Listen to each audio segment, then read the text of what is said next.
সুপ্রিয় দর্শক, আসসালামু আলাইকুম। আপনাদের সবাইকে স্বাগত জানাচ্ছি এখনকার আলোচনা। আপনাদের সঙ্গে আছি আমি সিরাজুল ইসলাম। দর্শক, আমেরিকাকে কঠিন শর্তের বেড়াজালে আবদ্ধ করে ফেলেছে ইরান। পরিষ্কার করে বলেছে, হরমুজ প্রণালী আমেরিকার জন্য তখনই খোলা হবে যখন আমেরিকা ইরানের সমস্ত শর্ত পূরণ করবে। বেশ কয়েকটি শর্ত দিয়েছে, এই শর্তগুলো পূরণ করা ছাড়া ইরান হরমুজ প্রণালী খুলবে না। এদিকে ইরানের সর্বোচ্চ নেতার পররাষ্ট্র বিষয়ক উপদেষ্টা ডক্টর আলী আকবর বেলায়েতি, তিনি একসময় ইরানের পররাষ্ট্রমন্ত্রী ছিলেন, খুব তুখোড় পররাষ্ট্রমন্ত্রী ছিলেন বলে পরিচিত। তিনি বলেছেন, মধ্যপ্রাচ্য থেকে অবশ্যই মার্কিন বাহিনীকে প্রত্যাহার করতে হবে এবং তিনি এ ব্যাপারে আঞ্চলিক দেশগুলোর সহযোগিতা কামনা করেছেন।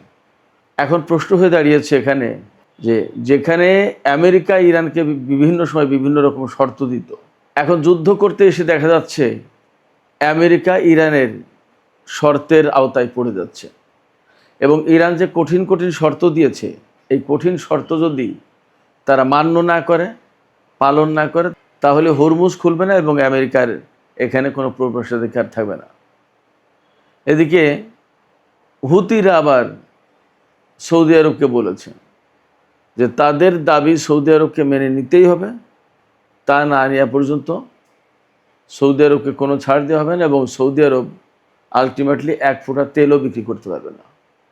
তাহলে আসলে মধ্যপ্রাচ্যে কি হতে যাচ্ছে এবং মধ্যপ্রাচ্যে কী ধরনের বড় পরিবর্তন আসতে যাচ্ছে, সুপ্রিয় দর্শক, এই বিষয়গুলো নিয়েই এখন আলোচনা করব। বিশেষ করে ইরানের প্রসঙ্গটা অত্যন্ত জরুরি এবং অত্যন্ত গুরুত্বপূর্ণ। আপনারা শেষ পর্যন্ত সঙ্গে থাকুন, আশা করি আলোচনা ভালো লাগবে। আর আলোচনা যদি ভালো লাগে তাহলে লাইক, কমেন্ট, শেয়ার করবেন এবং চ্যানেলটি সাবস্ক্রাইব করে সাথেই থাকবেন। দর্শক, চলুন বিস্তারিত আলোচনা করি। মূল আলোচনা শুরুতে যেটা করতে চাই সেটি হচ্ছে, ইরান আমেরিকাকে শর্ত দিয়েছে, বলেছে যে এই শর্তগুলো পালন করতে হবে, পূরণ করতে হবে আমেরিকাকে। যদি আমেরিকা এই শর্তগুলো পূরণ করে তবে আলোচনা হবে তাদের সাথে, তবে হরমুজ খোলার ব্যাপারে আলোচনা হবে। খুবই কঠিন শর্ত, মানে প্রথম কথাই হচ্ছে যে এই শর্তগুলো, তারা কতগুলো শর্ত দিয়েছে সেই শর্তগুলো আগে মানতে হবে, তারপরে হরমুজ খোলার আলোচনা হবে।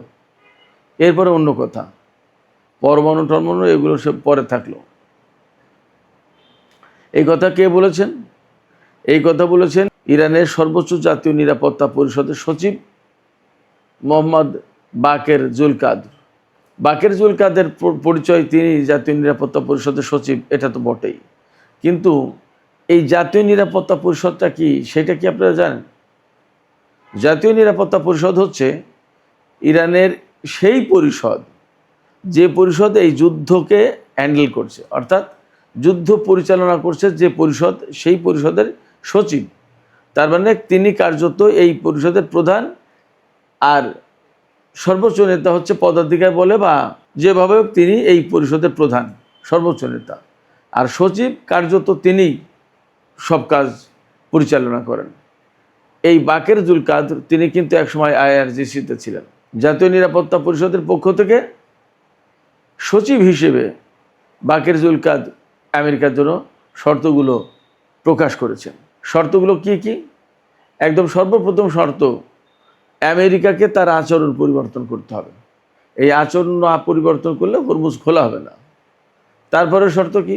আমেরিকাকে হুমকি দেওয়া বন্ধ করতে হবে, অর্থাৎ আমেরিকা ইরানকে আর হুমকি দিতে পারবে না, একদিনের জন্য না, একদিন একবারের জন্য হুমকি দিতে পারবে না, হুমকি দেওয়া বন্ধ করতে হবে।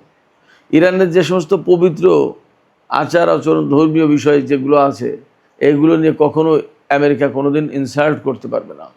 ইরানের আশপাশে, অর্থাৎ হরমুজ প্রণালী এলাকায় বা আরও কোথাও কোথাও আমেরিকার পক্ষ থেকে যে ব্লকেড সৃষ্টি করে রাখা হয়েছে বা যে সমস্ত ব্লকেড আছে, এই ব্লকেডগুলো তুলে নিতে হবে।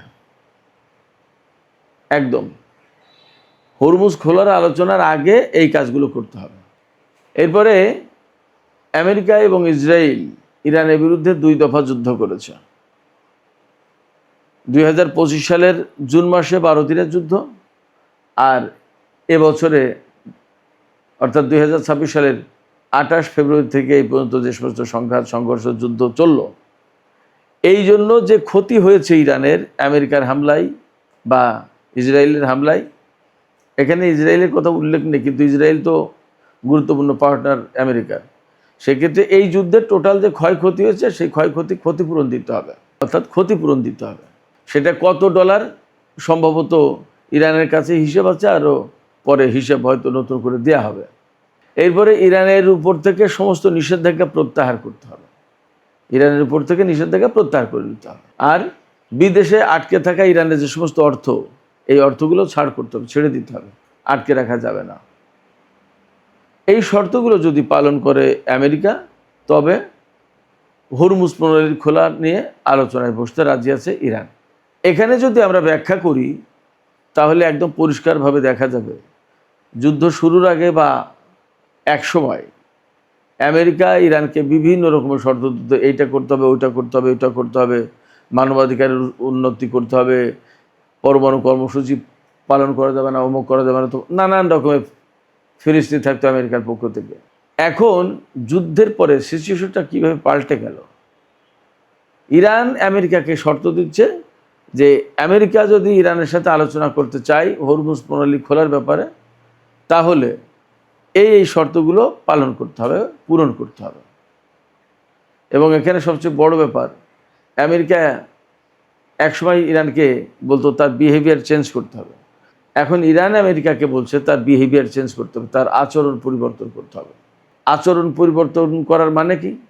আচরণ পরিবর্তন করার মানে ইরান এটা বোঝাচ্ছে যে আমেরিকা যে হুমকি দিয়ে কথা বলে, যুদ্ধ শুরু করে দেয় বা অবরোধ করে, কথায় কথায় নিষেধাজ্ঞা দেয়, কোথায় কোথায় ভয় দেখায়, কোথায় কোথায় ইরানের সংস্কৃতি বা কৃষ্টি কালচার নিয়ে নানা রকমের ইনসাল্ট করে, অপমানজনক কথা বলে, এইগুলো মিসবিহেভিয়ার, মিসকন্ডাক্ট হিসেবে ইরান ভাবছে।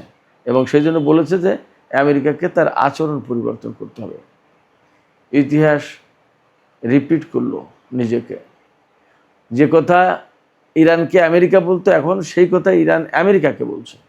শুধু তাই না, ইরানের পক্ষ থেকে আমেরিকাকে এই কথা জানিয়ে দেওয়া হয়েছে, তাকে স্মরণ করিয়ে দেওয়া হয়েছে যে 267 বছরের ইতিহাসে আমেরিকার, এই 267 বছরের ইতিহাসে আমেরিকা 150টি দেশে ইন্টারফেয়ার করেছে, হস্তক্ষেপ করেছে, এবং এই সমস্ত দেশের রাজনৈতিক ভাগ্য বদলে দিয়েছে। অর্থাৎ এই সমস্ত জায়গায় বিভিন্ন সময় সামরিক অভ্যুত্থান ঘটিয়ে, কূ ঘটিয়ে, কেওয়াসকন্দ লাগিয়ে, নাশকতা চালিয়ে, অন্তর্ঘাতমূলক তৎপরতা চালিয়ে সরকার পরিবর্তন করে দিয়েছে, মারামারি, কেওয়াসকন্দল, বিভিন্ন রকম সংকট তৈরি করে দিয়েছে। এবং যেখানে হয়তো নির্বাচিত সরকার ছিল, সেই নির্বাচিত সরকারকে উৎখাত করে সেনা শাসিত সরকার দিয়েছে, বিভিন্ন সময় বিভিন্ন রকম করেছে। ইরানের পক্ষ থেকে আমেরিকাকে স্মরণ করে দেওয়া হচ্ছে যে তোমাদের ইতিহাস মোটমাট 267 বছরের ইতিহাস, 267 বছরের ইতিহাসে 150টি দেশে তোমরা রাজনৈতিক ভাগ্য পরিবর্তন করে দিয়েছ, সেই সমস্ত দেশে হস্তক্ষেপ করে। ইরানের 3000 বছরের বেশি ইতিহাস ঐতিহ্য, ইরান এই কাজগুলো করেনি।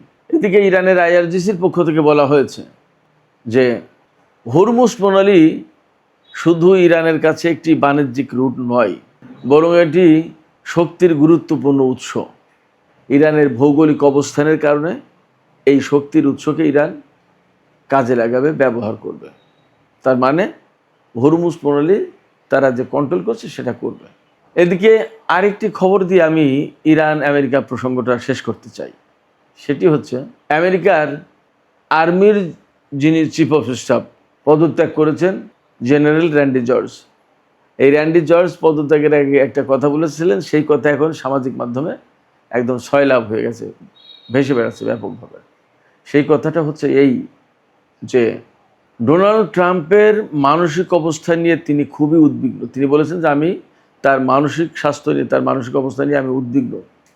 তিনি মানসিকভাবে সুস্থ আছেন কিনা সেটা প্রশ্ন। এই জন্য তাকে জরুরি ভিত্তিতে হাসপাতালে ভর্তি করা দরকার।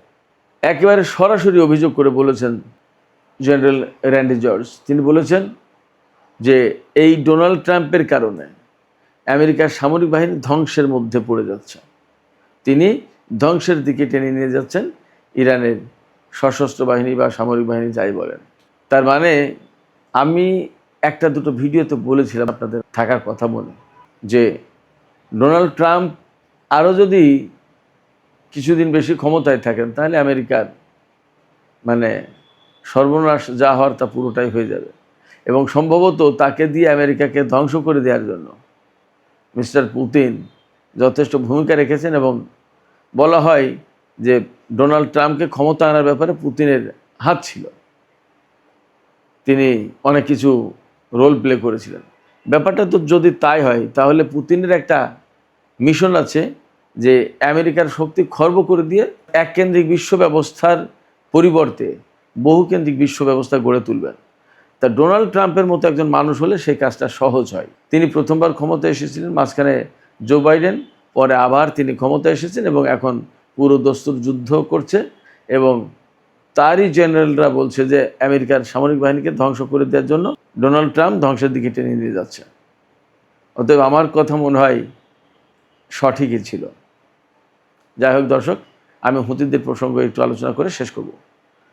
ইয়েমেনের হুতিদের সামরিক বাহিনী যেটা, তার মুখপাত্র ব্রিগেডিয়ার জেনারেল ইয়াহিয়া সারির তিনি বলেছেন সামরিক বাহিনীর পক্ষ থেকে বা ইয়েমেন গভর্নমেন্টের পক্ষ থেকে, হুতি সমর্থিত গভর্নমেন্ট যেটা, তাদের পক্ষ থেকে, যে সৌদি আরব যদি ইয়েমেনের দাবি মেনে নেয়, অর্থাৎ হুতি সমর্থিত সরকারের দাবি মেনে নেয়, তবেই শুধুমাত্র তারা তেল রপ্তানি করতে পারবে, তাছাড়া এক ফোঁটা তেলও রপ্তানি করতে পারবে না। দাবিটা কি? দাবিটা আমি মনে করি যথেষ্ট সহজ। সেটা হচ্ছে সৌদি আরব ইয়েমেনের উপরে যে অবরোধ আরোপ করে রেখেছে সেই অবরোধটা প্রত্যাহার করে নেয়, তাহলে ইয়েমেনও অবরোধটা প্রত্যাহার করে নেয়। আজ 12 বছর যাবৎ সৌদি আরব ইয়েমেনের বিরুদ্ধে যুদ্ধ করেছে এবং 12 বছর যাবৎ অবরোধ দিয়ে রেখেছে। এই অবরোধ দিয়ে প্রতিবেশী দেশ তার অধিকার ধ্বংস করা হচ্ছে। ভ্রাতৃপ্রতি মুসলিম দেশ, প্রতিবেশী দেশ, কত অধিকারী তার ছিল সৌদি আরবের কাছে, কোনো কিছুই তার থাকছে না। সবচেয়ে বড় কথা, 2021 সালে সৌদি আরব এবং ইয়েমেনের মধ্যে যুদ্ধবিরতি হয়েছে। যুদ্ধবিরতির পরে কেন ইয়েমেনের বিরুদ্ধে অবরোধ থাকবে? এবং এখন মধ্যপ্রাচ্যে যখন একটা ক্রিটিক্যাল অবস্থা, সেই অবস্থায় কেন সৌদি আরব ইয়েমেনের উপর অবরোধ আরোপ করে রাখবে? ইরানের একটি বেসামরিক বিমান ইয়েমেনের রাজনৈতিক নেতাদেরকে আনতে গিয়েছিল সর্বোচ্চ নেতা আয়াতুল্লাহ আলী খামেনির জানাজায় অংশগ্রহণের জন্য, এবং তাদেরকে পৌঁছে দিয়েছে। আনতে যখন গিয়েছে আবার পৌঁছাতে যখন গিয়েছে, দুইবারই সৌদি আরব ইয়েমেনের উপর হামলা চালিয়েছে। এটা তো খুব গ্রহণযোগ্য কথা না। যখন মধ্যপ্রাচ্যে খুব একটা ক্রিটিক্যাল অবস্থা, সেই সময় সৌদি আরব এই আচরণগুলো করে কেমন? আর এখন যে সৌদি আরব তুরস্ক এবং পাকিস্তান কেন্দ্রে জোট বাঁধছে, সেই জোট কার বিরুদ্ধে যুদ্ধ করবে এবং মধ্যপ্রাচ্যের পরিস্থিতি কী হবে? মধ্যপ্রাচ্য যখন একটা সেটেলমেন্টের দিকে যাচ্ছিল, একটা ভালো অবস্থার ভেতরে ছিল, তখন সৌদি আরব এই কাজগুলো করছে। কী লাভটা হবে? সুপ্রিয় দর্শক, আজকের আলোচনা এখানে শেষ করতে চাই। আলোচনা শেষের আগে আপনাদের মতামত জানতে চাই, আপনারা কি ভাবছেন? ইরান আমেরিকাকে একেবারে কড়া শর্ত দিয়ে দিয়েছে, এই শর্তগুলো পালন না করলে কোনো মতেই হরমুজ প্রণালী খোলার আলোচনায় শুরু করা হবে না আমেরিকার সাথে। খোলা তো পরের কথা। ইরান যে শর্ত দিয়েছে, এই শর্তের কাছে কি আমেরিকা একসময় আসলে নতি স্বীকার করতে বা সারেন্ডার করতে বাধ্য হবে? কি মনে হয় আপনাদের? আপনাদের মতামত জানিয়ে কমেন্টে লিখুন, আর ভিডিও ভালো লাগলে লাইক কমেন্ট শেয়ার করে পাশেই থাকুন। দর্শক, আপনাদের সবাইকে অনেক অনেক ধন্যবাদ। আল্লাহ হাফেজ।